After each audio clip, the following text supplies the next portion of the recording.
pessoal, sejam bem-vindos ao NED, Núcleo de Estudos da Doutrina Espírita. Nesta quinta-feira, 20 de outubro, estamos aqui novamente, continuando os nossos estudos antes da pandemia, pós-pandemia, vamos continuar sempre. E quem sabe, ano que vem, a gente faz ao vivo mesmo, presencial também, e ao mesmo tempo, para que você possa acompanhar, você que não é aqui da Baixada Santista, possa acompanhar a nossa reunião. Pessoal, depois nos dê um retorno se o som tá legal, tá bom? Qualquer problema, nos avise aí. A gente fez alguns testes, algumas modificações. Aí nos avise aí como é que tá. O Núcleo de Estudos da Doutrina Espírita, o NED, é do Lar Espiritual Seara de José, sob coordenação dele, que fez terapia para Rui Barbosa, Newton Júnior. E não esquece de Pedro Vaz de Caminha também, né? Pedro Vaz de Caminha. Esse que me deu mais problema, viu, Zé? Isso aí, ele tinha toque. Ele tinha toque. Ele subia e descia do mar. Boa noite, meus amigos. Sejam todos muito, muito bem-vindos ao NED, Núcleo de Estudo da Doutrina dos Espíritos. E você, nediano, como nós sempre falamos, contribuem, colaborem, pergunte, participem, porque o NED é meu, é do José, do meu amigo agora, e é seu, é nosso. Né, José? É isso aí. E vamos dar um oi para o pessoal, né? Que tá Bora lá. Agora. Vamos dar um oi aqui para o Jardel Pacheco. Olá, boa noite, Jardel. Dalva Silveira, seja bem-vinda, boa noite. Luciana Garante já tem carteirinha aqui no NED, né? A Luciana está sempre conosco aqui. Regina Lago. Grande Regininha. Regina Lago, seja bem-vinda. Wesdra Rosa de Souza, boa noite. Paz e luz a todos nós, para você também. Lucimara Ernesto mora aqui perto da gente, é frequentadora aqui do Seara. Seja bem-vinda, Lucimara. Janete Pauleschi, né? Seja bem-vinda também. Tatiana Marque. Também tem carteirinha, né? Está conosco aí já faz algum tempo. Inês Sobreira. Inezinha. E Priscila, né? A Inês, seja bem-vinda, Inês. Adriana Costa da Silva.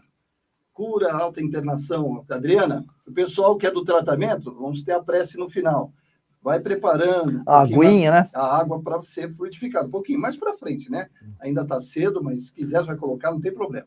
Obrigado, Inês. O som tá bom, né? Sueli Manfred, boa noite a todos. Urânia Trudes. Nossa, Urânia Trudes está sendo meu braço esquerdo aqui. Boa noite, Urânia. Está trabalhando bastante, né? Esquerdo, direito? Ontem estávamos muita gente no atendimento. Muita gente, Urânia, deve ter saído daqui esgotada, né, Urânia? Mas a gente sabe que a espiritualidade vai repondo, né? Essa energia toda. Regina Lago, Grande por Regina. enquanto sou excelente. Não, por enquanto não, que esteja excelente até o final, pelo amor de Deus, Regina. Tá bom? E a Inês Sobreira já falou, o NED é nosso. Nosso, aí, Inezinha, é isso aí. E agora eu vou fazer aquela pergunta, né? Só que antes de falar com o nosso querido Newton Júnior, eu quero apresentar a vocês o nosso convidado de hoje. O nosso convidado de hoje é orador, é poeta, é presidente da Contemporânea. Isso, da Contemporânea. Vocês vão saber, depois ele vai falar um pouquinho o que é a Contemporânea. É escritor, né? Você também tem uma coluna na Tribuna, não é isso? Sim. Então, Maurílio Campos, um amigo da nossa casa, uma pessoa já conhecida, e que há muito tempo a gente acabou deixando de lado, né? Mas vai voltar, se Deus quiser, para fazer palestra, né? Seja bem-vindo, Maurílio. Obrigado, José Maria. Obrigado, Newton Júnior.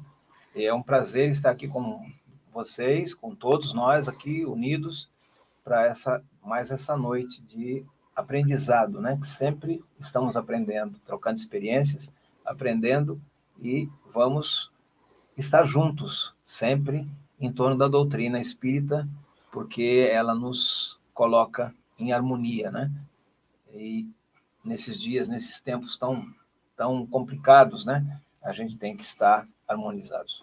E a gente vai falar de um assunto na segunda parte, que é um assunto que a princípio parece simples, mas é tão complicado. E a gente teve o atendimento ontem, e muitas pessoas vêm exatamente que perderam os seus entes queridos, ou estão passando por um momento de aflição.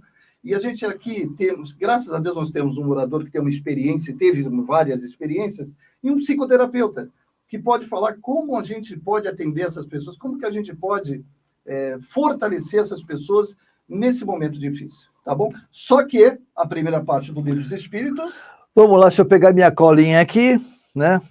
Nós ainda estamos na pergunta 790 a 793, né, que é a lei do progresso, que é capítulo 4, civilização, né? Ela vai da 790 a 793. Tá, só dá um oi aqui para o Luiz Fernando, que está entrando agora. Boa noite, Luiz. Ô, Luiz, um abraço. Paz e luz de Cristo, Jesus. Ó, o pessoal que tá falando de longe aí, dá um toquezinho, fala, estou falando de Belém do Pará, estou falando, de onde você estiver falando, dá um toque para a gente, é muito legal a gente dar um abraço fraterno nesse Brasilzão tão grande, né? Margot Mena, olha lá, Margot também está entrando, boa noite, Margot. Então, agora vocês vão assistir um vídeo de 4 minutos, Esse vídeo vai falar um pouquinho sobre essas perguntas da civilização. Margot está falando que é de Maceió, Alagoas. Ô, beijão para vocês. Um grande beijo, um abraço ao pessoal de Maceió. Maceió, gente boa pra caramba. Boa, muito, adoro Maceió. Tá bom? Acompanhe esses 4 minutinhos do vídeo e aí a gente volta para fazer comentários sobre ele.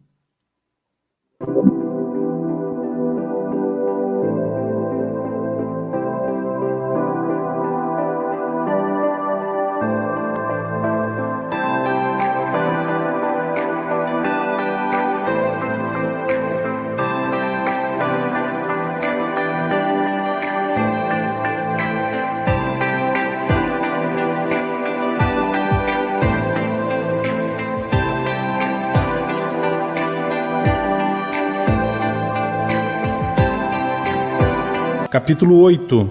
Leis do Progresso. Civilização. Perguntas 790 a 793. A civilização é um progresso ou, segundo alguns filósofos, uma decadência da humanidade? Progresso incompleto. O homem não passa subitamente da infância à maturidade. Será racional condenar-se à civilização? Condenai antes os que dela abusam, e não a obra de Deus. A civilização se depurará um dia, de modo a fazer que desapareçam os males que haja produzido? Sim, quando o moral estiver tão desenvolvido quanto a inteligência.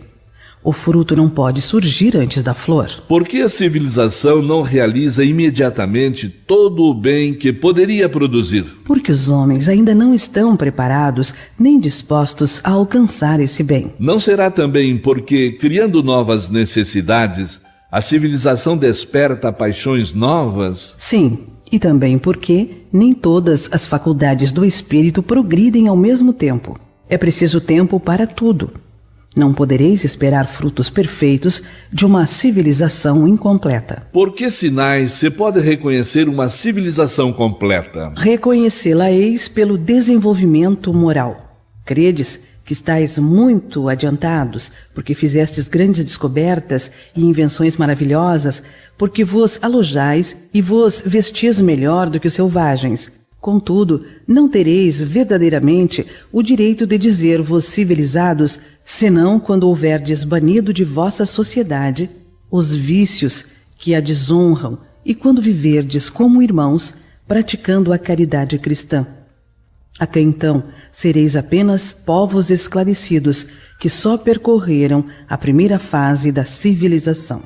A civilização, como todas as coisas, apresenta gradações.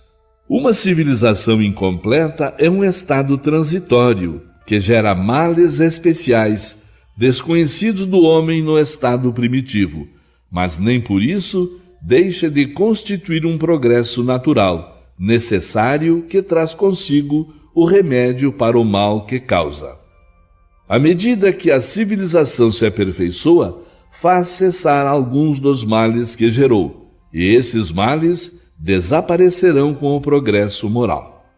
De 2 povos que tenham chegado ao mais alto grau da escala social, somente pode considerar-se o mais civilizado, na verdadeira acepção do termo, aquele onde exista menos egoísmo, menos cobiça e menos orgulho, onde os hábitos sejam mais intelectuais e morais do que materiais, onde a inteligência possa desenvolver-se com maior liberdade, onde haja mais bondade, boa-fé, benevolência e generosidade recíprocas, onde os preconceitos de casta e de nascimento sejam menos arraigados, porque tais preconceitos são incompatíveis com o verdadeiro amor do próximo, onde as leis não consagrem nenhum privilégio e sejam as mesmas para todos, tanto para o último como para o primeiro, onde a justiça se exerça com menos parcialidade, onde o fraco encontre sempre amparo contra o forte, onde a vida do homem, suas crenças e opiniões sejam mais bem respeitadas, onde haja menos infelizes, enfim, onde todo homem de boa vontade esteja certo de não lhe faltar o necessário. Pois é, pessoal, a gente fala muito de civilização desde a época, até mesmo antes de Jesus, né? Nesse processo evolutivo da humanidade. Só que, como reencarnacionista que somos, nós estivemos praticamente em todas elas. Seja no mundo físico, participando do momento desse processo evolutivo da civilização, do esclarecimento, da cultura, ou seja no mundo espiritual. Mas nós estamos no mundo espiritual não significa que nós estamos isentos da responsabilidade. Porque todo esse processo evolutivo, ele é através de uma egrégora mental, uma psicosfera mental, que não só aqueles que estão na Terra estão nesse processo evolutivo, esses espíritos, mas também aqueles que estão compactuando na espiritualidade. Nós já melhoramos muito. Hoje a gente, até em função de nós termos mudado para melhor, hoje nós estamos indignados com as situações que ocorrem no planeta hoje, como um todo. Mas isso faz parte desse processo evolutivo, é a busca pela moral. Né? O próprio Kardec fala, né, que o mal ele só começa a ser diluído, apesar que eu não gosto muito de falar essa palavra mal, né, porque para mim o mal não existe. O que existe é a ignorância do bem, não se mede. Eu sempre insisto nisso, até para mim, nesse trabalho, para que a gente tem que entender o seguinte: o mal não existe. O que existe é a ignorância do bem. Ou seja, o bem é que tem que ser valorizado. A falta dele, automaticamente, vem a ignorância. E através da ignorância a gente comete muitos erros. E é nesse processo evolutivo que hoje a nossa indignação com o que está acontecendo na sociedade como um todo, da criminalidade, né, do hediondo, né? Essa nossa indignação, isso já é um processo evolutivo. Porque, afinal de contas, coisas que antigamente eu passava por cima, hoje já tenho uma indignação. Já é o início de alguma coisa. Então, nesse processo que nós estamos hoje, nesse momento, nessa transição, onde estamos nos libertando da prova e expiações, já ingressando no processo regenerativo, aonde que nesse momento a moralidade vai prevalecer contra a imoralidade, é quando vai sempre o bem prevalecer de uma forma ostensiva. Hoje ainda nós estamos naquela ignorância ainda, até atravancando o progresso, né? Então, esse processo civilizatório, ele vem através de cada um de nós.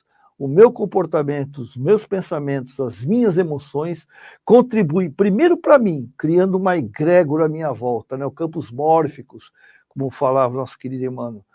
E esse campo, ele esparge, né? Faz com que as pessoas à nossa volta percebam esses campos. E daí vai para a família, para a sociedade e para a sociedade como um todo, né, meu amigo? Com certeza. Nós sabemos que o Espiritismo é o nosso esteio, né? Porque nós precisamos ter, né, a prática, né? Não é só apenas vir a um centro espírita, nós temos que ter a prática, e essa prática faz com que nós busquemos a evolução, nós busquemos nos aprimorar, melhorar, né? Sermos melhores a cada dia.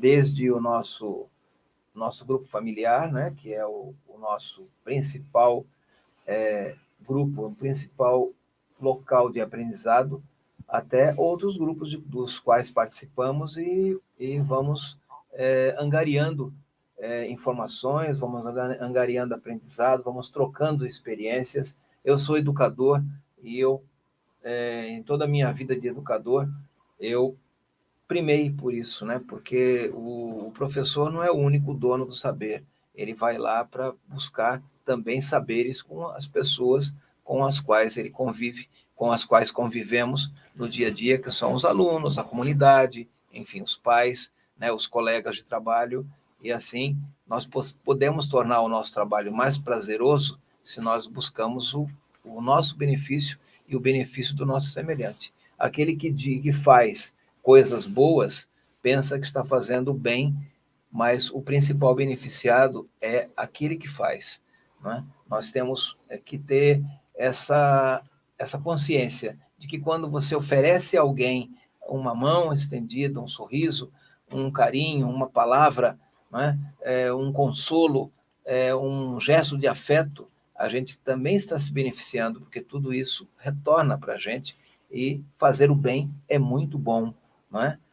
Por que nós vamos perder a oportunidade de amar, de gostar do nosso próximo, se a gente prefere fazer outras práticas que não são tão boas e que até nos magoam, até nos incomodam, até nos fazem perder o sono à noite, muitas vezes. É muito bom fazer o bem, nos causa bem-estar, e assim nós podemos trilhar caminhos mais favoráveis, caminhos mais suaves, né? na nossa prática dessa nossa encarnação, desse nosso período, dessa vida de que estamos aqui encarnados. Eu queria fazer um comentário para vocês, que talvez muitos de vocês já tenham escutado, já tenham ouvido dentro do movimento espírita, dentro das comunicações, que muitos espíritos estão tendo a última oportunidade, né, vindo à Terra, saindo das zonas umbralinas e vindo à Terra para justamente aproveitar essa oportunidade para se redimir e tal. Acontece que, como é que a gente consegue uma civilização dessa forma, tão bonita como vocês falaram, se eles estão aqui conosco? Como é que a gente consegue? Isso não é uma contradição? Me explica como é que funciona esse sistema. Cara, isso é importante, se vocês querem... É importantíssimo que esses espíritos que estão desorientados, ainda nessa ignorância, ou seja, eles estão cristalizados nesse sentimento de vingança, porque esses espíritos, viu, Zé, o maior problema deles é o sentimento de vingança, são aqueles que sofreram de alguma maneira, como meu amigo Marido falou, essa busca pelo amor, ela é mais ou menos assim, é o inverso, porque o amor tem uma máxima que diz que o ódio é o amor corrompido. Por quê? Porque, por exemplo, eu te admiro muito, né? Te respeito demais, apesar de tu não ser meia boca, mas eu te respeito demais, entendeu? Ok, meu filho, fica brincadeira, que a gente boa pra caramba. Muito obrigado. Viu? Então, você é uma pessoa que eu admiro, que eu respeito, relacionamentos fortes. A decepção nesse relacionamento faz com que a pessoa se revolte. Porque assim, se um vizinho teu, se uma pessoa que é seu, te faz uma ofensa, tu não fala com o cara, não tá nem aí. Agora, se alguém que é uma referência, né, uma pessoa que é digamos assim, é um exemplo para você, né, é um ídolo, é um líder para você, que você se baseia nele para seguir a sua vida. Exemplo, tá? Né, um exemplo. De repente ele se decepciona, o que acontece? Pô, perdi minha... Né? Isso é o nosso inconsciente falando, né? O nosso ego. Pô, meu, confio no cara. E cria esse ranço. E esse ranço começa a criar os dissabores. E como ele mesmo falou, esses dissabores fazem com que a gente enxergue a vida como um todo negra. Eu fico num processo amargo. Eu me torno uma pessoa amarga. E sendo amargo, começam os conflitos. Né? Eu não tolero certas coisas que podia tolerar, e começa o conflito em si, e é ego contra ego. Nós estamos nesse planeta, temos um ego aflorado, uns mais, outros menos. Então o que acontece? Esses espíritos que hoje estão tendo essa oportunidade são os nossos, que nem fala o meu querido amigo eu sou assim com ele, Emmanuel, né? Meu camarada vai em casa lá tomar café comigo. Ele fala assim, que essas pessoas são... meu amigo, camarada. Ele não gosta de pão de fubá, viu? Ele gosta só pãozinho... Então, o que... É enjoado, chatinho para comer. O Chico sabe disso. Entendeu? Então, o que acontece? Esse pessoal, eles são nossos personal training. Você diz assim, eu não gosto de pessoas... Eu sou um cara simples, eu não gosto de pessoas que são vaidosas, né? E Deus bota a gente no meio dessas pessoas vaidosas. Você reparou? Eu não... Por quê? Porque, na realidade, ele está me treinando, porque eu digo que não sou, né? Pensamento, hein? Né? Estava pensando nisso. Então, eu digo, mas é assim, isso aí é de praxe. Né? Tem uma máxima, já até vou passar para o meu amigo, que diz o seguinte, que Deus ajuda os homens através dos próprios homens, não através dos anjos. A gente acha que os anjos vão vir, né, de noite, quando eu rezo, faço bebo aguinha fluídica, faço o evangelho, aí vai vir um anjo para falar comigo. Não, Deus responde para mim através daqueles que dizem coisas que eu não quero ouvir, mas preciso. Né, professor? Pois é. Você falou que as pessoas ajudam umas às outras, né, se elas preferirem fazer isso. É o livre-arbítrio da pessoa que leva ela a fazer o bem, que faz o bem, e a si mesmo também, ou não. Ou ser cruel, ou tecer malicências, né, e a pessoa se torna infeliz, né, não vive uma vida saudável, porque vivem apenas para fazer maledicências, para fazer coisas ruins, porque eu diria, a minha mãe é uma pessoa muito simples, ela diria assim, eu não tenho raiva das pessoas, eu tenho pena, porque essas pessoas precisam aprender e vão aprender mais pela dor, né? Muitas vezes, do que pelo amor, porque ainda não aprenderam o bom sentimento do amar. Não é? Então, nós temos que ter essa percepção de que fazer o bem para as pessoas é tão bom, porque amar não dá trabalho nenhum, é só você amar e pronto. Quando eu falo a palavra amar, as pessoas só pensam naquele relacionamento homem-mulher, né? Aquela coisa assim mais carnal, física. Não, o amor é um sentimento. É uma palavra que, tanto em inglês como em português, só tem 4 letras, mas tem uma infinidade de movimentos que se possa fazer praticando o amor, que a gente não consegue nem mensurar, né, no sentido da grandiosidade que tem. E assim, é o fato de você cumprimentar, sorrir, respeitar. Eu tenho uma ocasião, eu vou contar aqui um episódio. Eu saí de um local em que trabalhávamos mais de 250 pessoas. E eu saí de uma forma que eu não concordava muito com as atitudes que estavam lá. E, de repente, eu sou adepto daquela frase que os incomodados se mudam, mas não saem magoados. Eles saem desejando que tudo ali continue a correr bem, porque nós não somos insubstituíveis. Se nós saímos, uma pessoa ocupa o nosso lugar. E, de repente, eu estava lá, né, para ver, eu ia para um outro lugar, aí uma pessoa que servia lá, punha o café, punha água, falou para mim, professor, o senhor pode ir na Copa daqui a 10 minutos? Eu posso. Aí fui até lá, aí ela me deu um abraço e falou assim, o senhor é uma das poucas pessoas éticas que eu conheci aqui, nesse serviço, e eu quero lhe dar um abraço porque eu estou muito triste com a sua saída. Aí eu falei para ela, não fica triste não, porque é assim, nós somos colegas de trabalho. Você é a pessoa que nos serve, nos auxilia, nos trazendo a água, o café, e nós somos colegas de trabalho. Hoje, amanhã, eu posso estar numa situação inversa à sua. Então, para que eu vou ser prepotente? Para que eu vou ser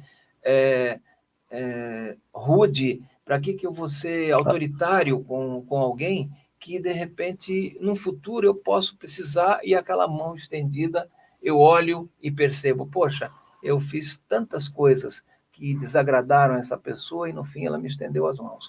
É necessário que a gente perceba que nós temos que tratar bem todas as pessoas, independente de termos, assim, sabe, de não termos a mesma opinião. Eu diria que né? o defeito que a gente vê nas pessoas são os nossos projetados nelas, muitas vezes, né? A gente, quando não gosta de alguém, alguma coisa aconteceu em encarnações anteriores, quem sabe nós fomos alguns desafetos, tivemos algumas coisas e tivemos que retornar para tentar contemporizar isso, para tentar reparar isso. Mas as pessoas não Essa aprendem. palavra não tem na doutrina, você quer dizer karma, né? Pois é. Ela não tem na doutrina, mas são os casos. Você falou algo no começo que eu me lembrei de situações, eu não vou citar nome de pessoas aqui, que Deus deu uma oportunidade para que as pessoas recebessem tudo, para que elas pudessem fazer o bem, e de repente elas perderam uma encarnação inteira e não fizeram tudo aquilo que poderiam fazer. Aí depois alguém cobra, né? Ou alguém lembra que ela não fez o bem, mas ela falou, bom, mas eu não tenho o que fazer, eu tenho que fazer o bem para mim. Não é bem assim que funciona. Não é? Se nos dão a oportunidade de fazer, vamos fazer. Não é? Se nos deram 2 braços, 2 pernas, olhos, ouvidos, né? E eu sempre digo, se nos deram 2 olhos, 2 ouvidos e uma boca, precisamos ouvir mais, ver mais e falar um pouco menos, mas quando falamos coisas certas, coisas que levem consolo, que levem paz, que levem uma palavra de carinho e de sossego para quem está precisando naquele momento de nós, porque há a via de mão dupla, né? Um dia a gente pode precisar. É bom viver bem, é bom amar, é bom querer bem. Né? Às vezes as pessoas podem pensar assim, pô, mas vocês falam em amor, amor, amor, né? Jesus falava, amar o teu próximo como a ti mesmo, né? Perdoar, amor. É muito complicado saber o que é amar, né? Então eu sempre comento assim, você não precisa tentar entender o que é amar. Amar é uma força tão grande, tão poderosa, que ela constrói, restaura, e a todo momento ela está construindo, né? Ou seja, nas grandes movimentações do universo, aquela energia que constrói e restaura é o amor, né? A gente não conhece, então fez essas 4 palavrinhas que resume tudo. Mas amar é fácil. De que maneira? Começa pela cortesia, né? Educação. Sim. Você como professor, eu não preciso amar uma pessoa, ter afinidade, né? Nem pode ser até uma pessoa antipática a mim, mas se eu falar assim, se eu tiver a educação, que é bom dia, boa tarde, boa noite, muito obrigado, isso é o amor. Isso na realidade, eu estou arando nesse momento, que o amor é uma semente que vai devagarinho, né? Como Jesus fez com a irmã, com o Públio Lentulus, né? Na realidade, com o Públio Lentulus, que ele foi lá, quando foi conversar, pedia ajuda para a filha Flávia, porque Olívia pediu, não porque ele queria, que ele não acreditava, mas como a filha estava morrendo, não falou nada, e ele falou assim, olha, eu sei, senador, Jesus falou, né? Vou falar na minha linguagem, né? Não quero... Olha, eu sei, senador, que o que está acontecendo aqui hoje não vai adiantar nada, você vai voltar para lá, vai ser o mesmo cara egoísta, arrogante e prepotente. Mas tem um detalhe, uma semente foi semeada, que foi o nosso querido Emmanuel de hoje, e assim por diante, né? Então, a cortesia, ela, na realidade, o que é a cortesia? Você está arando a terra, ainda não é a semente, mas está arando. Por que não é a semente? Porque eu não preciso gostar de você para ser cortês e educado, né? Eu posso não gostar de vocês, mas quando ver você, falar bom dia, né? Boa tarde, até logo. Aí quando você, não é? Aí quando você começa, eu acho assim, que o amor, ele inicia o seu processo de construção, quando uma coisa que hoje está muito, muito difícil de acontecer, por isso que eu acho que o amor ainda no planeta, não é que não nasceu, não está brotando, que chama respeito. Quando eu não concordo com você em nada, mas eu respeito a sua opinião. Independente do que você acha, do que você não acha. Fala assim, eu não respeito. É assim, eu te respeito a tua opinião, mas é completamente diferente da minha. Por isso que eu te amo. Ai, muito obrigado. E eu também, né? Você sabe disso. Né? Você sabe disso. Mas a gente vai falar do outro assunto, né? Que então, tem tudo a ver com o que vocês estão falando também. Só que eu queria dar um oi aqui, ó, rapidamente. Porque entrou gente depois aqui, ó. Roseli Procópio, por exemplo, está falando de Cravinhos, Alcina Medeiros. Opa. Boa noite a todos. A Alcina está falando de Dubai, né? A Alcina foi para Dubai. Para Dubai. Dubai. Ela foi ver, parece que uns 3 apartamentos estão com problema de infiltração. A Alcina está passando essa dificuldade. E assim, uma boa noite também para a Sandra, para a Gunila, minha nossa amiga Gunila, a Caboche também está sempre conosco, Marisa Fente Pérez. Ô, Marizinha! O pessoal precisa se manifestar aí, pessoal. Mari Pereira, Luiz Fernando, está falando de Nova Iguaçu. Nova Iguaçu, opa, Rio. Isso. Cidade Almeida, maravilhosa. Boa noite, Sérgio Almeida. Marli Salgado está sempre conosco. Edivânia também, boa noite, está sempre conosco. Edivânia Cipriano. E o Luiz Fernando fez um comentário aqui, ó. O comentário dele é o seguinte: a doutrina espírita é libertadora, nos traz a consciência da nossa verdadeira essência divina, com a máxima do Cristo que nos diz: conheça a verdade e esta te libertará. Maravilha. Somos espíritos viajando nas mais diversas dimensões existentes, sempre em busca de evolução, rumo à divindade. Bacana, hein, Luiz? Perfeito. Parabéns. Parabéns. Aí, ó, Delmira tem um fã aí, viu, Maurílio? Professor Maurílio, que bom vê-lo entre esses amigos. Parabéns pelo Dia do Poeta, né? Hoje é o Dia do Poeta. Olha, que legal. Então, Delmira hoje você vai fazer vai falar uma poesia pra uma gente. Pazinha, Por favor. Te colocamos numa fria, não? Batatinha quando nasce, pronto. Batatinha quando nasce. Falo bem chorado, assim. Isso, faz uma interpretação, pronto, né? Vai pensando, eu coloquei nessa fria aí. Adelmira, estamos ainda muito longe de tamanha evolução, mas a doutrina espírita nos dá a dimensão daquilo que devemos buscar. O Facebook, muito simpático e tranquilo convidado, boa noite. Eu não sei quem é, não apareceu o nome da pessoa aqui. Ana Oliveira. Ana, é de Ipirá, Bahia. Opa, Bahia! Um beijo! Abraço, pessoal da Bahia. Poxa, baiano, gente boa, galera. Ana Maria, boa noite, Ana Maria também. E assim, nós vamos mudar o assunto agora.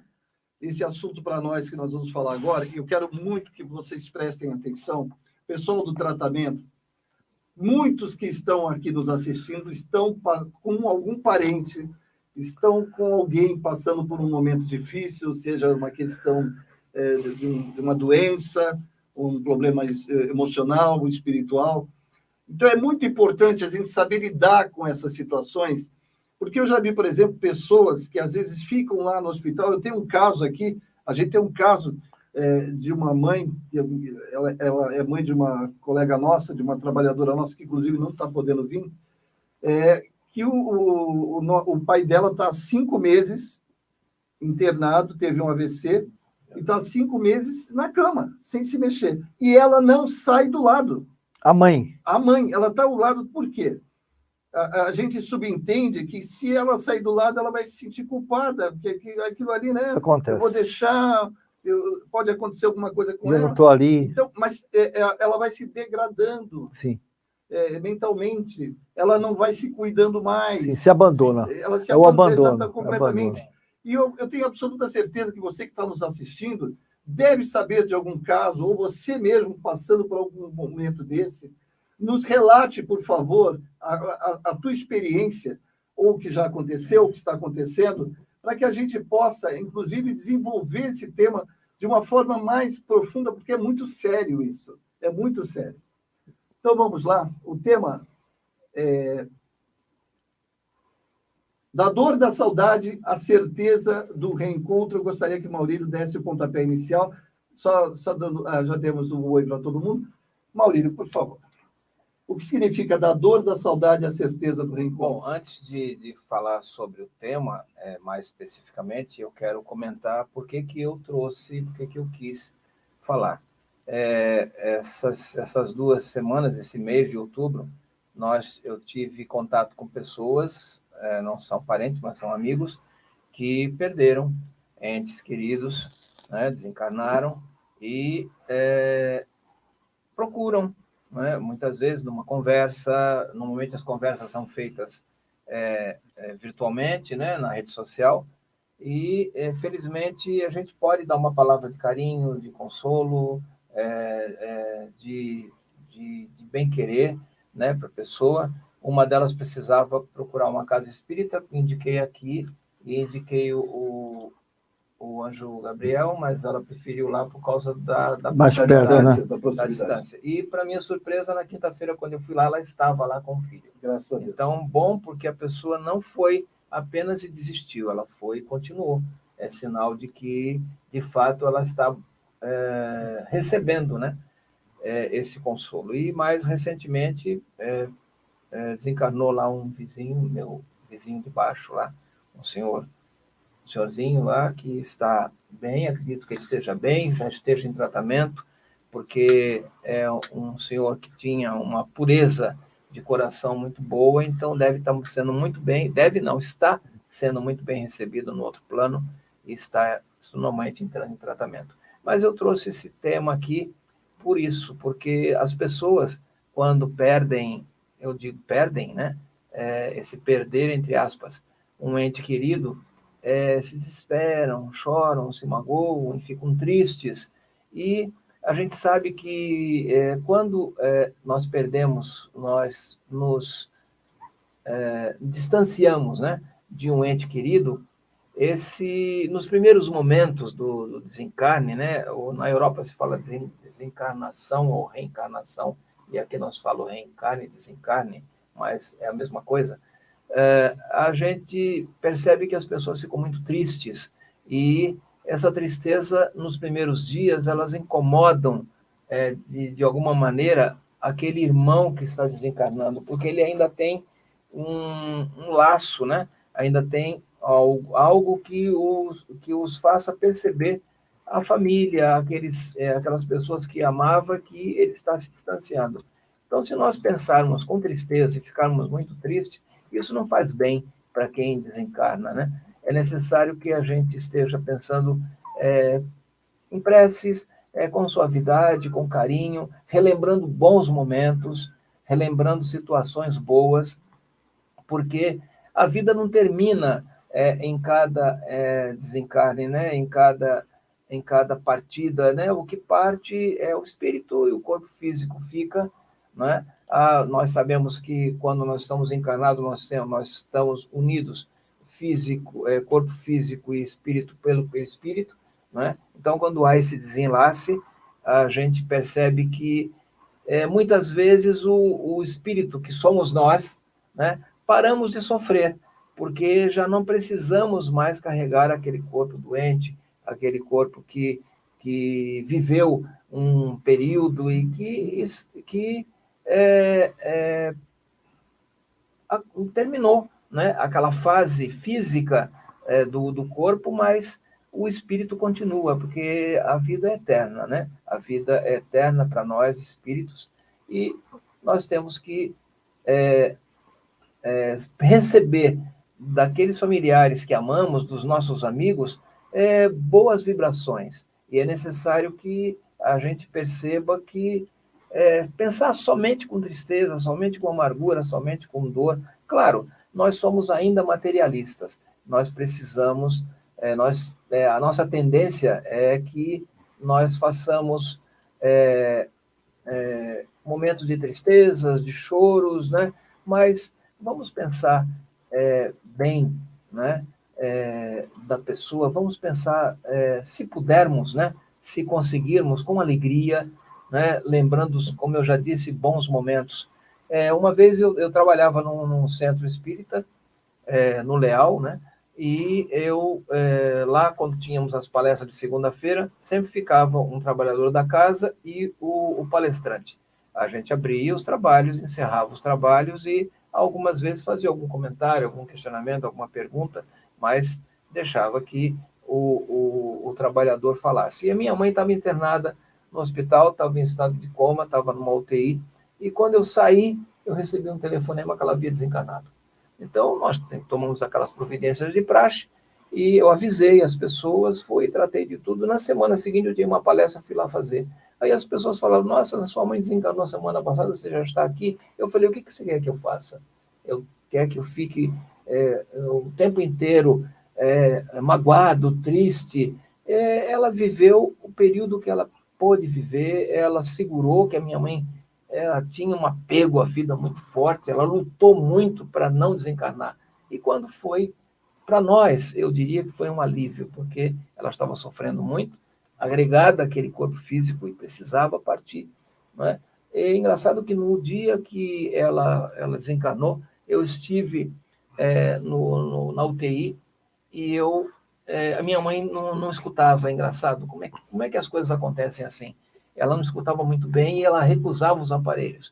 Aí eu percebi que ela estava meio quietona, estava toda entubada.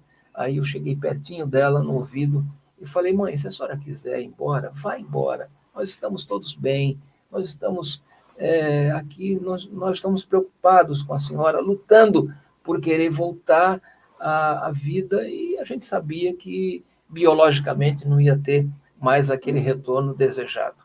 E aí, quando foi 10 horas da noite, ela desencarnou. E eu notei que naquele momento que eu falei, uma lágrima começou a rolar. Eu falei: uma pessoa que no corpo físico não ouvia, já estava ali mais o espírito Escutou, né? Escutou, a escutar do que somente o próprio corpo físico. Então, para mim, foi um alívio em saber que ela já não estava mais precisando carregar aquele fardo daquele corpo físico doente e sendo ali, tendo que passar por uma luta entre ela viver e viver, que eu digo assim, estar ligada àquele corpo físico, ou então viver de outra forma, saindo dali. Claro, as pessoas choraram, etc., mas a gente ficou assim, eu fiquei muito não satisfeito, né? Mas eu fiquei muito consolado por aquela partida, porque foi uma partida necessária. Então, quando a gente diz que perde um ente querido, na verdade, ele está indo para um outro plano, ele vai ser tratado, ele pode retornar, porque há os reencontros, né? Os reencontros são misteriosos, a gente sabe que podem acontecer em maneiras diferentes, né? Do que já foi nessa encarnação, mas, de qualquer maneira, nós não devemos sofrer tanto por aqueles que se vão. Os que se vão que fizeram a sua parte, precisam ir e precisam retornar numa outra etapa da sua vida, quando for preciso ou quando lhe for imposto, né? Porque há espíritos que reencarnam se querem, há outros que precisam reencarnar para continuar o processo evolutivo. Perfeito. Antes do Nilton completar, eu quero até que você conte a tua experiência. Antes de você falar tecnicamente da doutrina, eu queria que você falasse a tua experiência própria em relação ao desencarne de alguém, de um ente querido.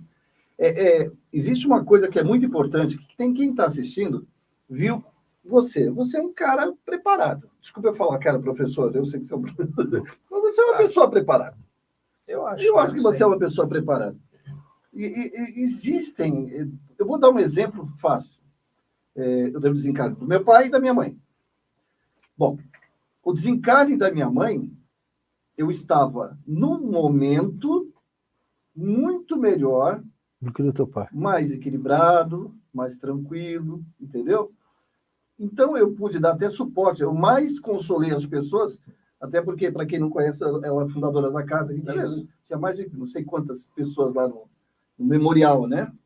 E eu estava num momento mais preparado. Já no desencarne do meu pai, eu estava num momento difícil, passando por situações difíceis.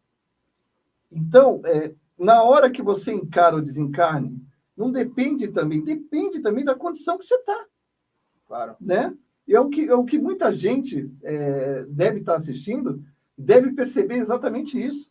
Então, não funciona assim tão fácil para algumas pessoas, né? Verdade. E espíritas mesmo. Você é espírita, você sofreu. Não é que eu sofri. É que eu estava com problemas para serem resolvidos, dificuldades para serem resolvidos na minha vida, e aquilo ali, na hora que aconteceu aquele problema, aquela questão do desencarne do meu pai, foi muito mais difícil. Sim, com certeza. Né? O que seria o contrário, né? Seria da minha mãe. Mas o da minha mãe eu estava mais preparado. E a tua própria... E o convívio com a tua mãe também, Zé, aquilo que ela te passou, né? As informações que ela te passou também te ajudou nesse sentido. No meu caso, eu tive duas perdas, que é meu pai e minha mãe, evidente, né? Graças a Deus. Assim, são as perdas naturais da vida, né? Então, O do meu pai também foi difícil, né? Assim, porque meu pai, ele foi para o hospital, ele teve um ataque cardíaco, né? Então foi para o hospital, voltou para casa, aí passou mal, voltou para o hospital, parecia que estava tudo bem, e de repente eu visitei ele, e quando eu cheguei em casa, veio a notícia, ó, volta para cá. Eu abri a porta, entrei, o telefone tocou. Aí eu abri e falei, olha, volta para cá, seu trabalho passando mal, mas isso foi conversa porque já estava morto. Né? É assim que os hospitais... Aí eu já cheguei lá, a minha mãe foi comigo, né? Já chamaram a gente numa sala, preocupado com a minha mãe, né? Com a reação dela e tal. E minha mãe ficou em choque, né? A hora ela ficou assim, morreu? Como assim? Morreu? Tá. Não caiu a ficha. Não caiu a ficha. Na hora ficou assim, foi cair depois. Então, do meu pai foi um choque também. Agora, a da minha mãe teve Alzheimer, né? Ela passou um período comigo, porque minha mãe sempre foi muito ativa, ela não parava em casa, né? Então, quando meu pai morreu, ela veio morar comigo, mas ela não parava em casa. Ela não queria se esconder da minha mãe, e na minha casa que você se escondia, porque ela estava na rua, chegava a ser... E quando ela começou a ter o problema, a gente começou a controlar ela. Aí veio o processo natural do Alzheimer, né? Ela ficou com a gente uns 6, 7 anos, que o Alzheimer, o crítico é com 8 anos. E quando ela começou a ficar no período totalmente de demência, eu até tenho uma proposta que eu faço para as pessoas, justamente em cima do que o professor falou, de saber que aquele espírito que está doente, ele está livre. Né? Enquanto está dormindo, né? Enquanto ele está em coma, ele está livre, ele está saudável. Né? Lógico, tem as sequelas perispirituais, evidente, não está totalmente saudável. Sim. Tem uma sequelinha e tal, mas ele está liberto, ele está leve, né? Aquela dor do corpo, ele está leve. Então, eu enxergava a minha mãe assim. Então, o que eu fazia? Eu, às vezes, quando ela podia sentar, sentava na cama, ela já não andava, eu tocava a música que ela gostava, ela adorava Ray Conniff, minha mãe adorava dançar. Então, eu lia para ela, eu tocava Ray Conniff, levei o fone de ouvido à escondida, porque o hospital não deixava, apoiei o foninho dela para escutar a música que eu gostava. Eu li um livro. Por quê? Porque ela chegou uma fase que ela não estava dormindo, ela já não acordava mais, né? Ela se mexia e tal, mas não acordava. Então eu sabia que ali o espírito estava em desdobramento. Então eu conversava com ela, batia papo com ela, né? E quando ela desencarnou, foi igual meu pai. Eu estava lá com ela, cheguei em casa e falei assim, olha, só que aí já foram curto e grosso, né? Olha, volta que tua mãe morreu. Né? Foi uma porrada. Mas é aquilo que é a vantagem de que até o Facebook estava falando, né? Até se você pudesse identificar, porque está aparecendo Facebook User. Eu não sei quem é, se né? você pudesse identificar depois, né? Que ele está falando que foi o luto da irmã. Quando, no caso da sua mãe, quando a pessoa está no hospital e você vê a pessoa que você ama sofrendo, né?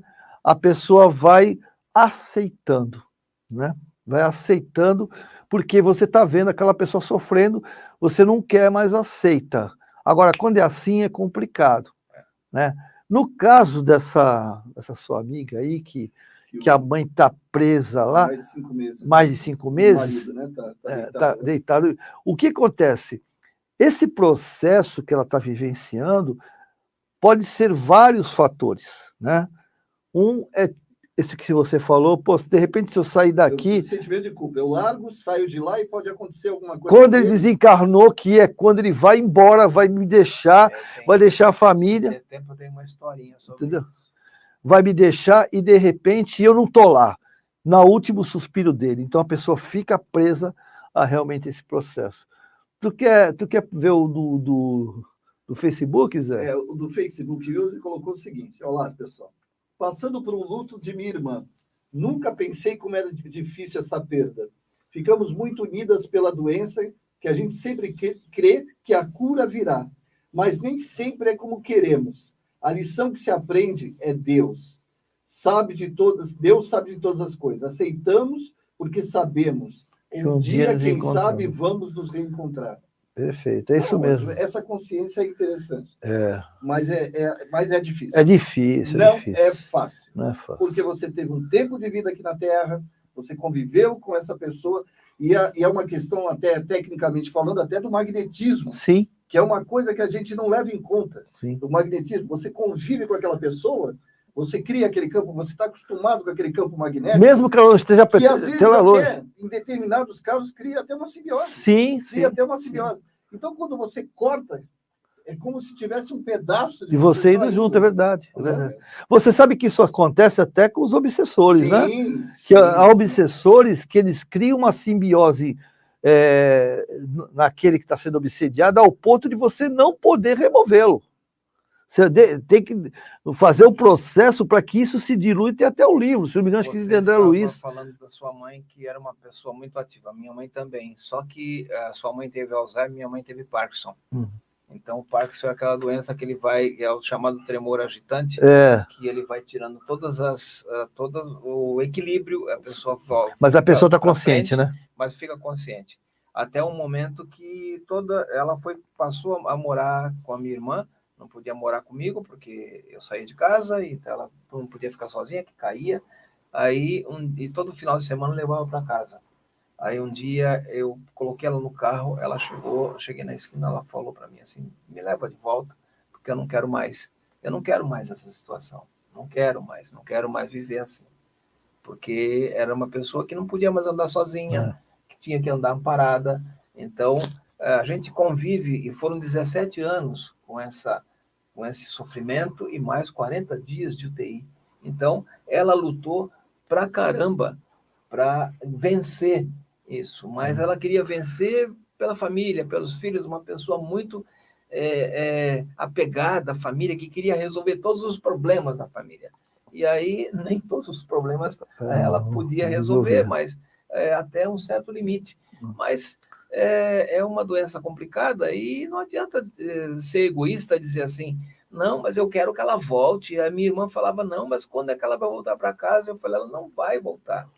Ela não vai voltar com a pessoa, deixa em paz, se tiver que mas é difícil, Bom, eu sei, é difícil. É difícil. A pessoa, por exemplo... É muito dolorido. Porque olha, você vê, o Zé Maria falou, quando a minha mãe desencarnou, eu tive que tratar de tudo. E eu não conseguia parar para chorar. O que eu fui... Quando é que eu fui chorar?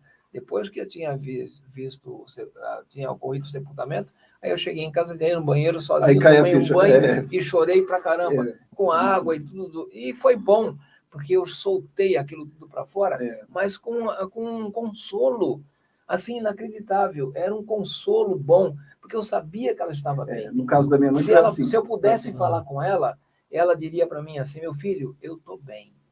Sabe, eu tinha certeza de que engraçado havia uma sintonia de espírito, sei lá, que me fez perceber que ela estava bem onde ela estava. Então, eu posso dizer, se eu puder dizer para as pessoas que perdem entes queridos, né, que a perda é perda entre aspas, eu diria, que não fiquem tristes, não fiquem se lamentando, não fiquem, porque as pessoas precisam sair, elas precisam sair daquele estado para um estado melhor, né? Você sabe o que é engraçado, Maurício? Tratamento e precisam viver. Essa coisa que você falou que cai a ficha depois é uma coisa interessante. Sim. Porque no caso, por exemplo, da minha mãe, que é muito conhecida,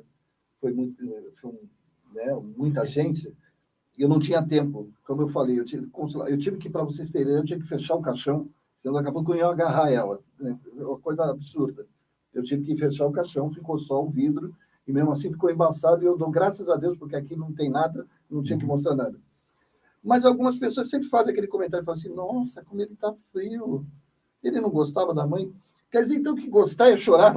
Eu teria que chorar. Porque, Calil, depois que eu cheguei em casa, algumas horas depois, a gente cai. Mas você sabe, Zé, que você sabe que existe o evidente, o que eu vou falar aqui agora, existe o choro, não é regra, existe o choro de falar assim, caramba, não vou poder mais abraçar, ela era minha companheira, era o meu porto seguro, ou ele, né, pai, era o meu porto seguro, era minha companheira, então fica um vazio emocional e psicológico, tá? Porque nós nos agarramos, nós somos assim, todos nós somos assim. O tempo todo nós buscamos referências, ídolos, seja de pai, de primo, de irmão, de líder, de futebol, tipo de futebol que seja. Exatamente. Então, nós precisamos disso aí. Na realidade, vive de regra. É a regra. Você tem que chorar no velório, Você Não, tem que mostrar, não. você tem que mostrar sentimento. Tem pessoas que não A conseguem. gente vive numa sociedade imposta e acostumada com essas regras de comportamento. Isso não existe. Porque, na realidade, o que acontece? O choque, né? Existe o choque inicial. O cérebro, ele tem um comportamento. Você pode reparar que quando uma pessoa sofre um acidente muito grave, ele não lembra como é que foi. Já reparou? Como é que foi?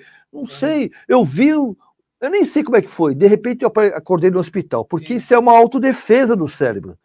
E, inclusive, você, quando leva um choque emocional, você fica meio bobo, né? E você não... A minha esposa, por exemplo, ela entrou aí agora. Entrou, né? Então, ela antes, os pais tinham saúde e tal, a gente falava assim, o dia, que a gente chama de mirinha, né? Lei de Deus, a gente chama de mirinha, as irmãs. Falava assim, o dia que o pai ou a mãe morrer, a mirinha morre também. Porque ela era muito apegada, mas o tempo passou.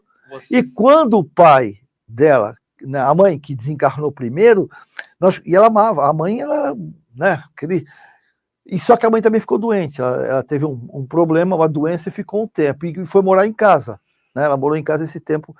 Então, quando a mãe desencarnou, todo mundo falou, pronto, já prepara as injeções aí, que a gente sabia que desencarnar naquele dia, ela simplesmente não teve reação nenhuma.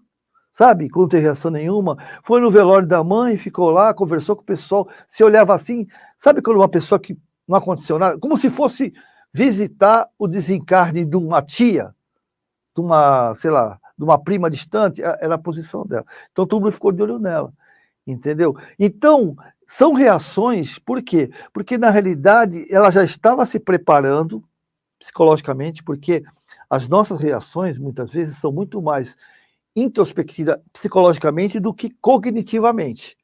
Né? A cognitiva é um reflexo, agora o psico já estava se preparando e o pai foi a mesma coisa. Entendeu? Tem a mãozinha da espiritualidade aí também. Opa, com certeza. Da avó dela, que é muito presente na família dele, com certeza. Isso aí você pode ter certeza disso. Então, não dá, gente, não fiquem cobrando do outro, não chore, não sofra, não faça isso. Ou então fala assim, poxa, sentiu nada? Sentiu nada. Não, porque a gente não sabe, nós somos hoje, aproximadamente, segundo o Emmanuel, quase 30 bilhões de espíritos no planeta, 8 encarnados. Ninguém é igual. Com certeza. Não tem ninguém igual.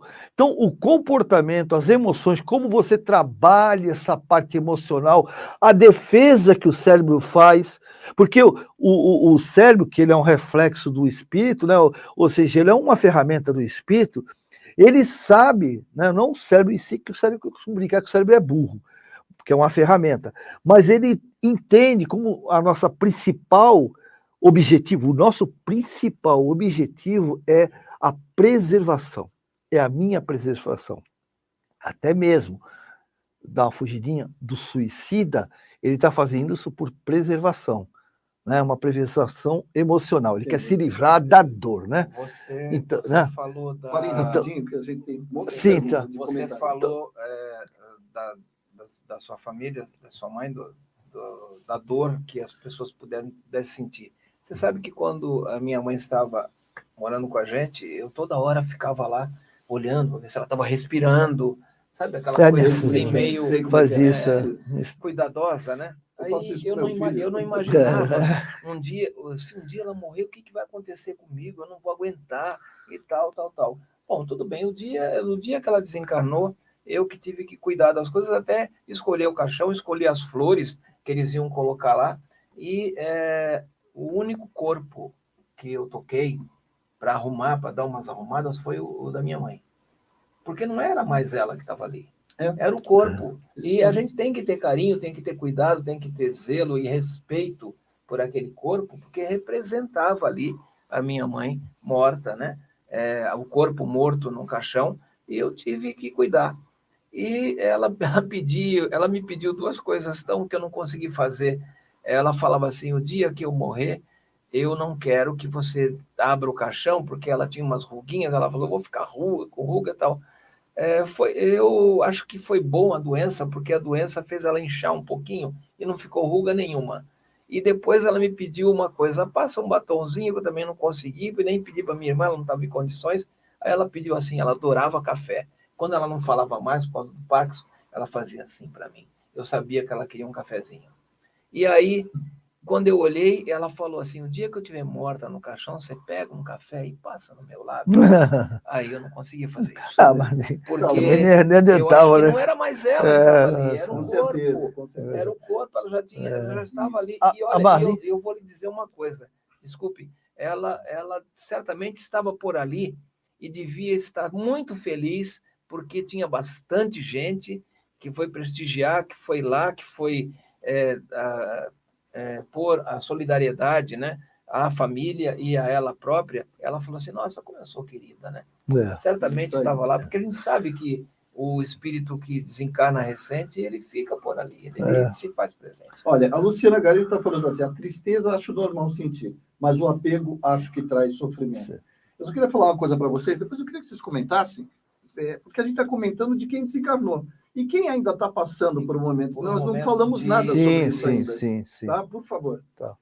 Vera, boa noite. Vera, Maristela, uma boa noite. A Marli Salgado está fazendo um comentário interessante. Muitas vezes nós, filhos, pais e mães, atrapalhamos nos desencarnes.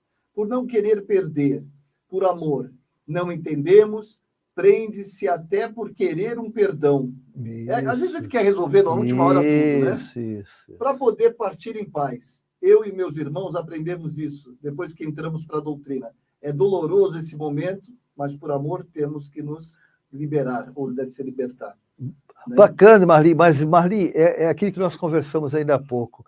É bacana você ter essa consciência, os irmãos também, isso aí é muito, muito importante. Mas somos pessoas diferentes, é muito complicado.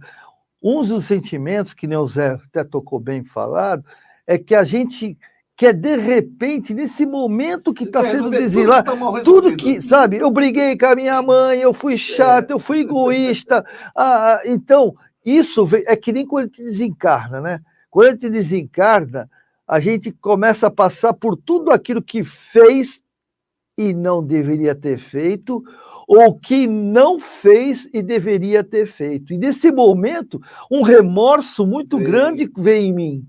E é nesse remorso, quando nós estamos na espiritualidade, que nos dá a oportunidade de buscar a ressignificação. E a gente faz a mesma coisa. É lógico, isso não são todos os casos. Mas inconscientemente a gente começa a trazer tudo aquilo lá no fundo, fala, caramba, eu devia ter feito isso, por que eu não fiz isso? Por que eu não fiz? Ou então, até quando está desencarnando, né, Zé, que fala assim, me chama fulano, me chama Beltrano, me chama, porque eu quero pedir perdão por tudo que eu fiz. Até na hora do desencarne, né? Acho que a gente tem que valorizar o tempo que a gente tem aqui. Contar com a pessoa. Eu costumo falar lá em casa, e para mim primeiro, né, que é o seguinte, pessoas são muito mais importantes do que coisas. Gente, gravem isso. Pessoas são muito mais importantes do que coisas. E a gente briga, discute, fere, machuca por causa de coisas. É isso aí. Vamos lá. Vamos para o materialismo que às vezes predomina. Né? Sueli UDA Alves. Suleuda. Gostaria de saber o porquê que quando eu sonho com meu pai, quando ele está no meio do sonho, quando é para mim saber o que está acontecendo, eu acordo porque eu noto que ele já morreu. Eu gostaria de saber por quê. Ela sonha com o pai, e quando está lá isso é muito comum, viu? É muito comum isso acontecer. Você sonhar com pessoas que você... Sonhar, não. Eu vou dizer para você se desdobrou e encontrou com ele, porque todos nós nos encontramos com os nossos familiares. Evidente, com uma ressalva. Se ele não está bem, está em tratamento, está num processo, né, de ainda preparação, a gente ainda não consegue conversar com ele.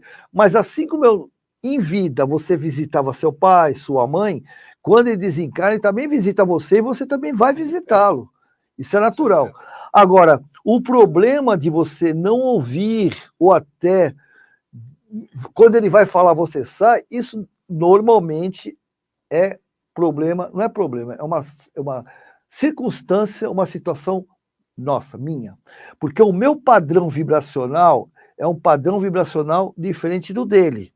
Então, o espírito, ele se prepara, que ele não está sozinho. Apesar de você ver sozinho, ele está acompanhado com um grupo de espíritos que auxilia nesse padrão áurico, né? Vibracional, para que ele possa baixar o padrão deles, para poder entrar em contato com você.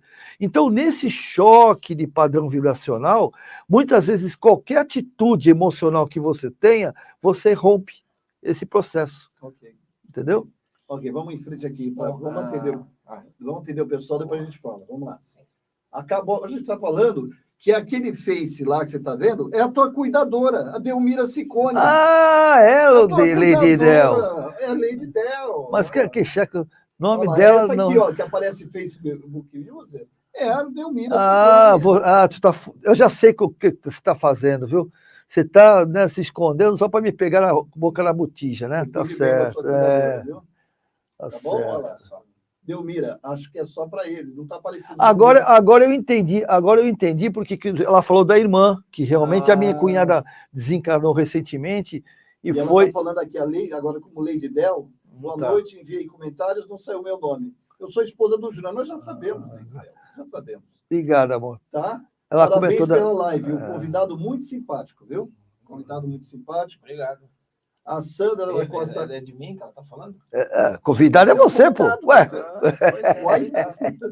Porque, eu vou te dizer, ela não vai falar que eu sou simpático. Só se for convidado o Zé, porque ela não vai. A única pessoa simpática aqui é você. É você, nós dois somos dois estrupícios. Sandra da Costa. Sandra da Costa, boa noite. Ana Maria. Há cobranças sociais quanto ao comportamento padrão diante dos encargos. Aquilo que eu estava falando, o Zé falou, é verdade. Entretanto, cada ser humano é único e a sua forma particular Ana. Sentimento é subjetivo. Maravilha, Ana. Delmira Santos. Delmira Santos fez aqui uma ata. Aqui. Vamos lá. Existem situações muito diferentes. Estamos vendo uma irmãzinha da família com 103 anos. Caramba. Há a nossa compreensão. Um outro que estamos vendo a partir com 69 anos. Era saudável, alegre e feliz. E quando foi uma criança linda de 3 anos? E quando, de repente, como foi minha nora? Por mais que se tenha conhecimento, as situações diferem muito umas das outras. Estou certa? Certíssima, como sempre, viu? Perfeito, Delmira? é isso. Como sempre. Caborges, mais uma ata. Porque é grande, gente. Olha como é que a gente fica aqui atrás. Ó. Em 2020, perdi meu genro, que era como um filho. Me chamava de mãe, era um rapaz amigo de coração, imensamente bondoso, me tratava como uma mãe.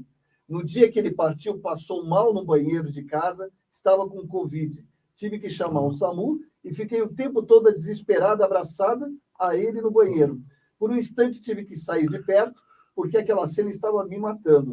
Quando retornei ao banheiro, estava o médico, eu senti uma paz tão grande dentro de mim. Ele me olhou e disse: mãe, eles estão... provavelmente eu tenho desencarnado. Exatamente. Carlos, é mais ou menos assim. Sabe o que é mais importante disso tudo? Esse seu depoimento.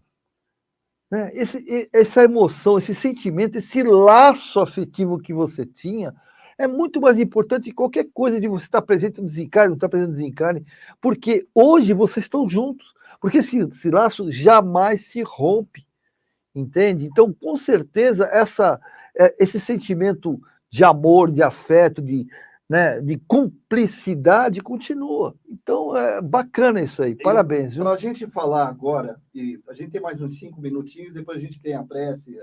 Nesses 5 minutos, eu queria dar o pontapé inicial, por quê?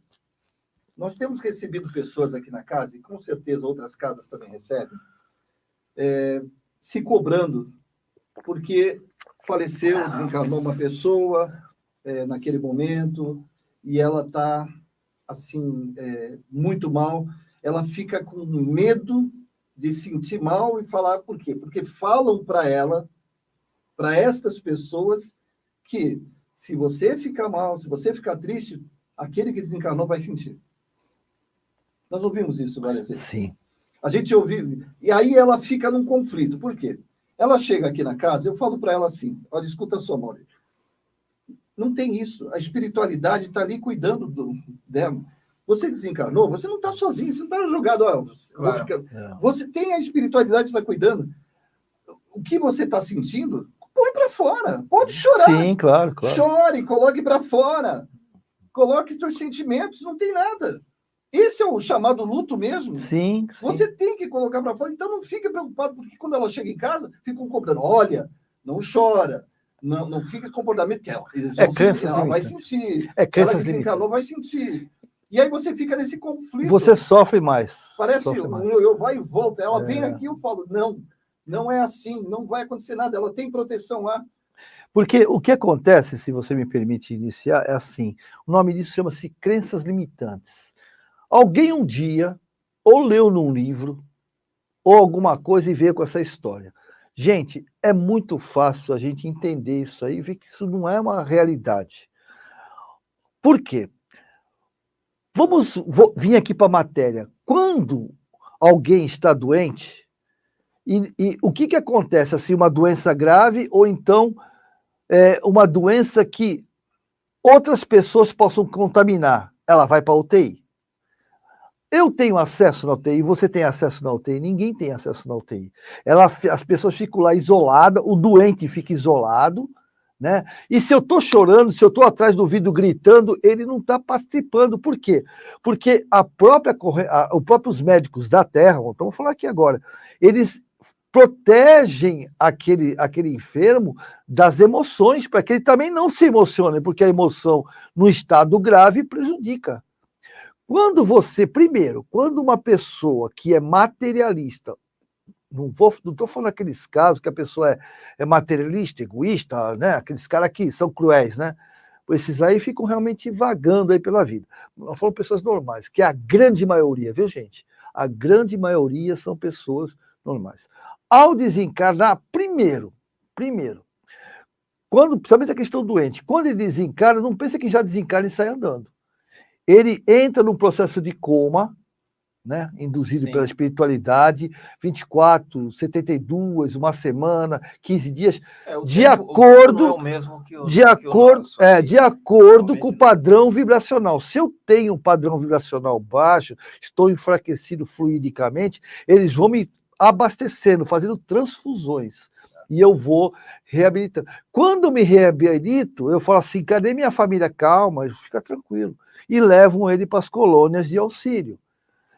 Se você xingar Deus, se você xingar Jesus, se você xingar o mundo, eles não sentem isso. Sabe por quê, gente? Vamos pensar em Deus um pouquinho, a gente esquece disso. Vocês acham que Deus vai permitir que alguém seja prejudicado por causa de outra pessoa? Não pode. É contra a lei própria de Deus. Olha, o que você está dizendo, eu passei numa casa, uma experiência, eu fui fazer uma palestra, minha mãe tinha desencarnado há uns 20 dias e o dirigente veio e pediu para mim, você quer deixar o nome da sua mãe para que ela dê uma comunicação? Eu falei assim, não, acho que não vai porque ela está em tratamento. Não é, eu conheci a minha mãe e muito ligada à vida, ela está em tratamento. Ela deve estar repousando, deve estar adormecida e ela não vai passar nenhuma comunicação. Não, mas deixa, tudo bem. Aí fiz a palestra, depois veio um contato de um espírito que falou que ela estava de fato em repouso e tal. E aconteceu um outro fato que eu fiz uma psicografia do meu pai, que quando ele morreu eu tinha 2 anos e meio. Mas ele deu uma psicografia que eu achei interessante, porque ele faleceu com 45 anos, e ele se colocou como ele estava cuidando da minha mãe. Só que engraçado que ela não se lembrava de que ela tinha casado com ele. Ela só se lembrava que ela era mocinha e que namorava ele, mas não se lembrava que tivesse família nem filhos. Aí ele perguntou por que está acontecendo isso, já que ele estava lá como um dos cuidadores. Porque a sua mãe tem que ser tratada aos poucos. Ela não vai ter que lembrar de tudo no momento, porque muitas fases da vida dela, ela viveu alguns dissabores, algumas contrariedades, e ela precisa estar preparada para isso. E há uma equipe inteira fazendo isso aqui. Perfeito. Então não há necessidade de se apressar. Aí muita gente na minha família fala assim, será porque ela já desencarnou em alguém, já reencarnou, aliás, em alguém da família. Olha, é prematuro dizer isso, porque é muito difícil. a gente não vai querer, só porque era da família, tem que reencarnar Exatamente, na família. É outra coisa que também Então, eu creio que a minha mãe ainda esteja em tratamento, porque, como eu disse há pouco, quando você estava falando, o nosso tempo aqui é muito diferente do tempo do outro plano. Opa. E aí a gente tem que ter essa perspicácia de entender que a gente não pode apressar as coisas, né? Se eles desencarnaram e estão numa equipe inteira fazendo um tratamento com eles, ele tem o seu tempo. Sim. Ele tem o seu tempo para recobrar-se e perceber-se e, quem sabe, um dia ele possa reencarnar ou ser levado a reencarnar ou ser levado até a ser um trabalhador de lá. Meu pai morreu nos anos 50 e ainda se mostrou numa comunicação, ainda trabalhando numa equipe de tratamento, quer dizer. Olha o tempo que passou e ele foi tratar justamente da minha mãe, que tinha desencarnado quase 40 anos depois. Então, por isso que Kardec... São coisas tão, assim, para nós, fora de propósito, e para a espiritualidade, não. Por isso que Kardec... Eles fazem o trabalho de uma forma completa, de uma forma que haja um trabalho bem feito para que não hajam dissabores, não hajam problemas, não hajam má preparação da pessoa para uma próxima encarnação. Por isso que Kardec nos fala sempre que, acima de tudo, está o estudo, gente. Porque se eu não tiver conhecimento... Livro dos Médios, rapidinho, Livro dos Médios, acho que, se eu não me engano, é capítulo 18, ele fala o seguinte: convoque uma pedra e ela lhe responderá. Antes de ter uma historinha de um cuidador de passarinho que gostava muito e tinha um ninho, um ninho lá na árvore dele. Ele está sempre de olho naquele ninho. Um dia, um gato foi e comeu a mãe e o ninho caiu num canto lá. Aí ele perguntou, ele falou, o cara era isso é verídico, século, né, 18, né? Então eles estavam iniciando o processo de mediunidade e falou assim: pô, acho que eu vou invocar a passarinha para saber onde é que está o ninho, que eu quero os filhotes, né? Será que o gato comeu os filhotes? Aí perguntaram lá, né, para a passarinha. Aí a passarinha respondeu: não, os meus filhos estão debaixo de um local assim, né? Aí o cara foi lá e achou os filhotes. Falou: aí, tá vendo? A passarinha respondeu. Aí Kardec falou assim: não foi a passarinha que respondeu. Foi um espírito zombeteiro que utilizou essa para te enganar. Aí é que quando ele fala: invoque uma pedra e ela te responderá, porque os mesmos espíritos brincalhões que estão aqui estarão do lado de lá. Então nós temos que tomar muito cuidado com essas informações, né? Porque a gente vê muitas coisas assim. E acontece isso que o Zé está comentando, o sofrimento dessa pessoa, né, que se sente culpada, porque o que é pior, né? Uma coisa que a nossa consciência é o nosso juiz, né, Zé? Mas sabe quem é o nosso algoz?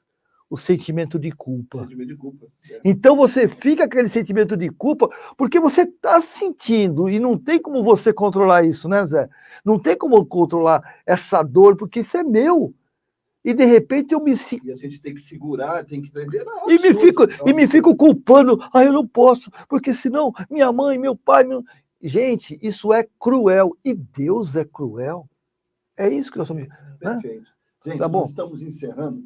Eu gostaria que na prece final, então, você fizesse uma prece para as pessoas não que perderam, mas aquelas que estão vivenciando, né? De aflição agora. Tá bom? E a poesia, tu liberou ele. A poesia, tu liberou ele. Que eu falasse um poema. No final, depois, você vai falar o poema depois. Depois da prece? Legal, para encerrar, né? Bacana. Você vai encerrar com o poema. Não te preocupa que eu não esqueci, não. Não te preocupa. Eu já separei aqui. Só dando os últimos contatos, a Marli está falando, sim, é verdade, passa os famosos filmes, né? Eu não sei, deve ser do que estavam falando. Né? Geni tá... Boa noite, Geni chegou agora, Geni. Ô, Geni. Mas dá para rever, viu? Tá bom? Entra Santos, nossas redes sociais. Que seja, gratidão por esses minutos tão reconfortantes e esclarecedores. Muito bom. Obrigado, muito Delmira. gentil, Muito né? simpática sempre. A Marileu Carlos está dando. Nós já estamos nos despedindo.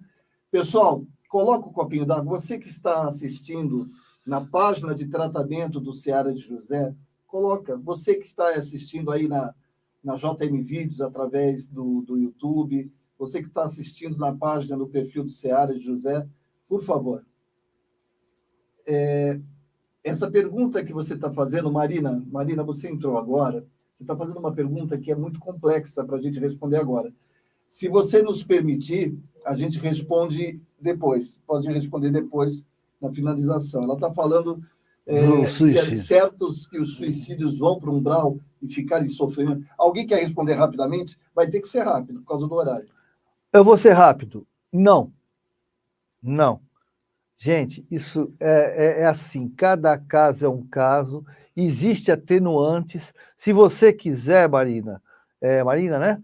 Dá um livro. Marina, um livro. Não, Memórias de Suicidas. Mas se você quiser conversar comigo sobre isso, anota o meu telefone aí, ó, 996 64 Não, você tem que dar o 58 código 98. 13, tá certo, desculpa. Então é DDD 13 996 64 5898. Vou repetir. 13 996 64 5898. Você entra em contato e a gente conversa. Tá bom?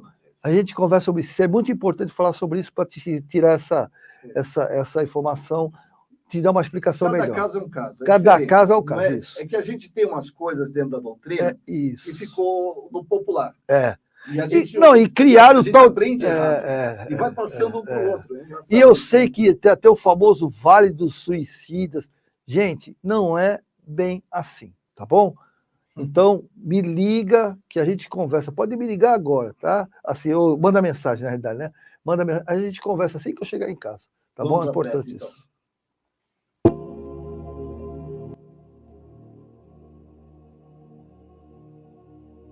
Vamos pensar em Deus, nosso Pai, nosso Criador, Jesus, nosso amigo, nosso irmão maior, nosso mestre, os amigos do plano espiritual que possam estar conosco nesse momento, trazendo para nós bons fluidos, boas energias, trazendo os bálsamos necessários para o nosso equilíbrio, para o nosso equilíbrio físico e espiritual, que possamos estar conscientes de que amar é necessário, é preciso,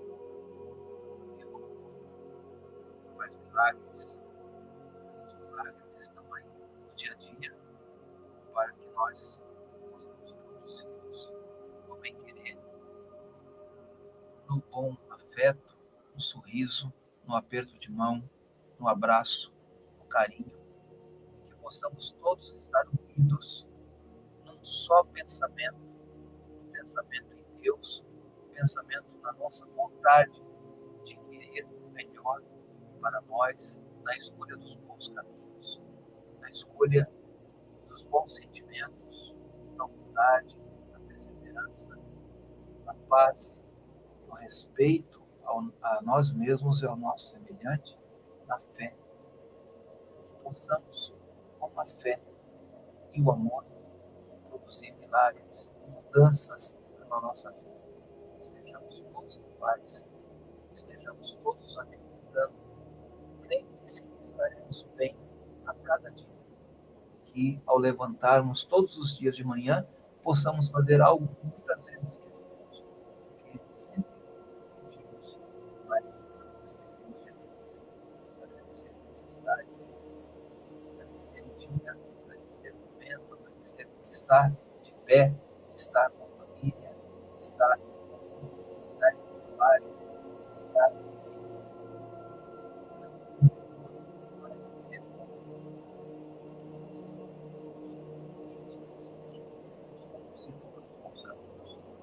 Pai nosso que estás no céu, santificado seja o vosso nome.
Pessoal, não vai embora ainda. Agora, a poesia do poeta, orador, escritor e amigo Maurílio Campos. Principalmente amigo. Eu falar em amigo, né? Eu fiz um poema exatamente com esse nome, Amigo. Porque é muito bom, é muito preciso, é necessário ser amigo. Hoje é o dia do poeta, então vou dizer um poema de minha autoria. Ser amigo é algo sutil, é algo muito delicado, sutil e delicado, simples assim. Complementam-se o sutil e o delicado. Ser amigo é ser honesto, é ser direto, verdadeiro, mesmo que a verdade doa, pois quem ama jamais mente. Ser amigo é ser irmão, sem ser consanguíneo, é perceber dois corações bater em um só, no mesmo pulsar. Ser amigo é muito fácil, basta não querer ser difícil. É conseguir olhar direto nos olhos e não precisar nada articular para se fazer bem perceber. Ser amigo é verdadeiramente ser. É saber tocar as mãos, dar e receber. É crer na importância da amizade para bem exercê-la para sempre.